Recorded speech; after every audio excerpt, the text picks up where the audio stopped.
From Herschel getting killed because of the governor's ego, We get to come back. to Glenn dying because he lost a silly kids game. God, I'll find you. In this video, we will be counting down every single person who did not deserve to die in The Walking Dead. Starting with Dale Horvath, who wore that fisherman's hat like a badge of honor and tried, day after day, to keep the group's humanity intact. He's just a kid! He was the eldest of the group at the time and always tried to be the voice of reason, keeping them from making immoral decisions. While everyone else was sharpening knives and boarding up windows, Dale was the one asking whether they were still good people, whether surviving was worth it if they lost themselves in the process. The guy wanted everybody to talk it out. But it changes us. He wanted them to be better. And in a world where zombies are literally eating people alive, this man was arguing about ethics and fairness around a campfire. Most people would have given up on philosophy the second they saw their first walker, but not Dale. He genuinely believed the group could hold on to something worth saving, even when the evidence was stacking up against him. But the apocalypse doesn't reward kindness. His death came at the hands of a walker that Carl had encountered earlier but failed to kill, which makes it even more painful if you think about it. A child's reckless mistake led directly to the death of the one guy begging everyone to hold on to their morals. The universe basically punished him for caring. As the first member of the core group to die, and early in Season 2, Dale's influence was short-lived. He was simply bitten and then Daryl put him down before he turned. No heroic last stand, no blaze of glory, just a man who tried to do right, lying in the dirt, staring up at the people he tried so hard to save. What if Dale had survived long enough to meet the governor? Would his voice of reason have changed anything? Or would it have just made the fall even harder? More on somebody who filled Dale's shoes in just a second. Next up is Sophia Pelletier. Sophia is Carol's daughter and is perhaps most notable for her affable demeanor and remarkable ability to befriend just about anyone. She was just a kid, a scared, quiet kid who never asked to be thrown into the end of the world. She didn't have a weapon, she didn't have training. She had her mom, and even that wasn't always enough to keep her safe. Since it's easy to empathize with children like Sophia, especially those forced to grow up quickly to survive the zombie apocalypse, her death in the second season was immensely devastating. Sophia's death was even more tragic because she had been separated from the survivor group beforehand. The group spent episodes searching for her, holding out hope, following every lead. Viewers were right there with them, convinced that any moment she'd come stumbling out of the woods, scared but alive.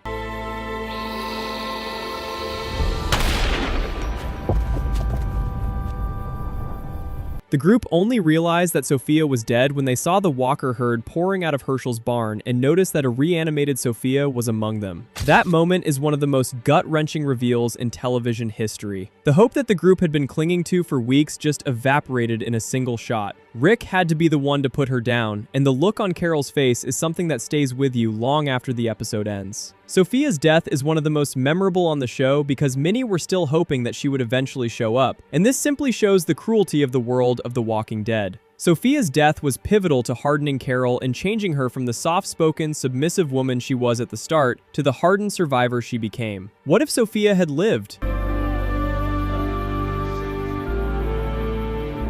Would Carol have ever become the absolute force of nature we know her as? Probably not. And isn't that the cruelest trait of all? A mother had to lose her daughter so the audience could get one of the greatest character arcs in the series. Now, remember that guy who filled Dale's shoes? That's Herschel Green. Herschel Green is a main character and a survivor of the outbreak. A farmer and veterinarian, Herschel lived in rural Georgia for many years with his family on their farm.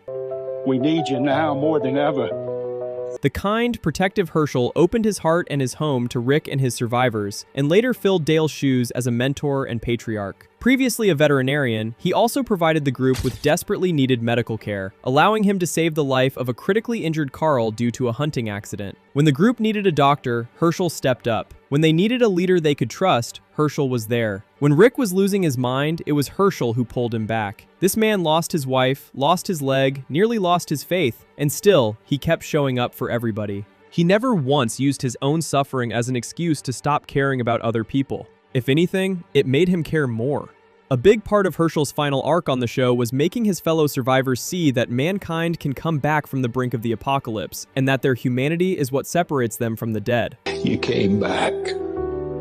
You get to come back, you do. He wasn't naive about it either. He knew how dark things had gotten. He just refused to accept that darkness was all there was. Woodbury's leader, the governor, later captured Herschel and decapitated him in front of the prison as he initiated an assault. It was a proud moment for Herschel, who gave his friend one beautiful final smile before the governor cruelly used Michonne's sword to decapitate him. That smile is what breaks you. He wasn't scared. He wasn't begging. He was at peace because he believed in Rick. And the governor took that from him, from all of them, just to prove a point. What if the governor had accepted Rick's offer to share the prison? What if Herschel had lived to meet Negan? That old man might have changed everything. Now let's talk about Beth Green, Herschel's youngest daughter. Described as a source of optimism and hope for the group, often singing to help boost morale.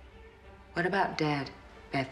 He's clueless. He had us waiting for a cure. Beth was soft-spoken and a devout Christian teenager. In a world full of death, she chose to sing. She chose to believe things could get better. That kind of hope is rare in The Walking Dead, and it made her stand out in a cast of characters who were all slowly losing themselves. A good chunk of the 4th season is devoted to the unlikely bond Daryl and Beth form as they travel together. One of the show's main themes is the difficulty of establishing meaningful connections in a dying world, and to see a hard case like Daryl embracing his sensitive side alongside Beth was a truly moving character arc. She cracked him open in a way nobody else could. She made him laugh. She made him talk. And for a guy like Daryl, that's practically a miracle. Beth formed a brief bond with Daryl Dixon until she was abducted by police officers, enlisted in service under Dawn Lerner, and forced to stay at Grady Memorial Hospital in Atlanta. Following a hostage standoff at the hospital, Beth was about to be freed, but after Dawn demanded that Noah be left behind, Beth used a pair of scissors to stab her as revenge. Dawn then shot Beth dead.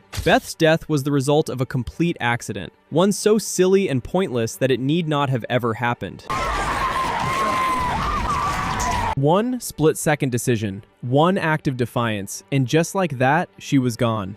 It's hard to tell what's the saddest thing about Beth's death, whether it was that it was all in vain, that it was her first and last interaction with Daryl after their beautiful moments in Season 4, or Maggie's reaction to seeing Daryl carrying Beth's lifeless body. 18 years old, that's all she got. What if Beth had just walked away? What if she hadn't gone for those scissors? She'd be alive. And that's the kind of thought that keeps you up at night. Speaking of people taken too soon, let's get to Noah. Although Noah had a relatively short time on The Walking Dead, he made a meaningful impact as a sympathetic and hopeful character. He wasn't hardened, he wasn't bitter. I get back to my mom. Where's home? Richmond.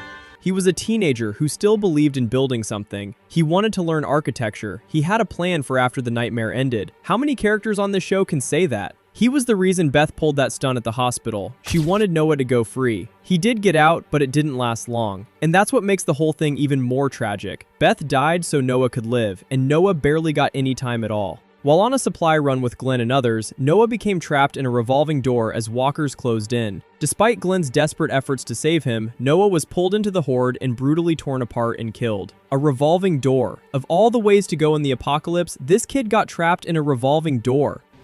Them people at the hospital. Wait, just tell us.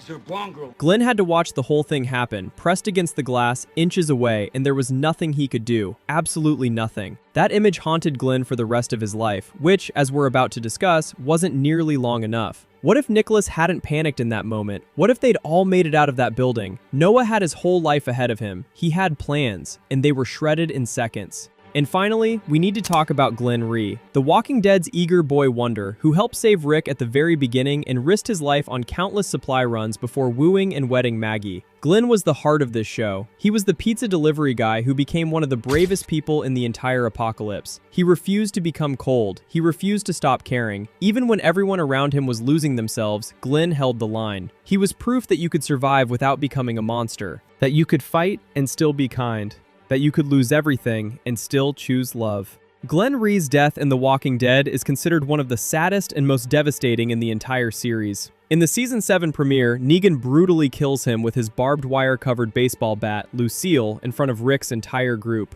Then what I say? I said I will shut that shit down! The scene is drawn out, unflinching, and almost unwatchable. The showrunners didn't look away, and they didn't let us look away either. Just before he dies, Glenn turns to Maggie, his wife and the love of his life, and painfully says those final words to her. Words that no one who watched that episode will ever forget. Even now, years later, that moment hits just as hard as it did the first time. There's just something so lovable about Glenn, which is why he was clearly chosen to suffer one of the worst deaths in the history of this show. Glenn was killed by Negan in the Season 7 premiere along with Abraham, and it was so unnecessary. Killing Abraham was enough, but they had to push it and take out one of the best characters in the series for shock value. What if Glenn had survived that night? What if he'd gotten to meet his son? What if he'd been there to stand beside Maggie as she became the leader we all knew she could be? He deserved that. He earned it 100 times over, and it was stolen from him under the swing of a baseball bat on the worst night of his life. These characters didn't die because they were weak. They didn't die because they made terrible choices. They died because the world of The Walking Dead doesn't care about fairness, about goodness, or about who deserves what. And that's what makes this show so brutal. It doesn't protect the people you love. It doesn't reward the ones who try to do the right thing. It just keeps moving forward, and if you can't keep up, it leaves you behind.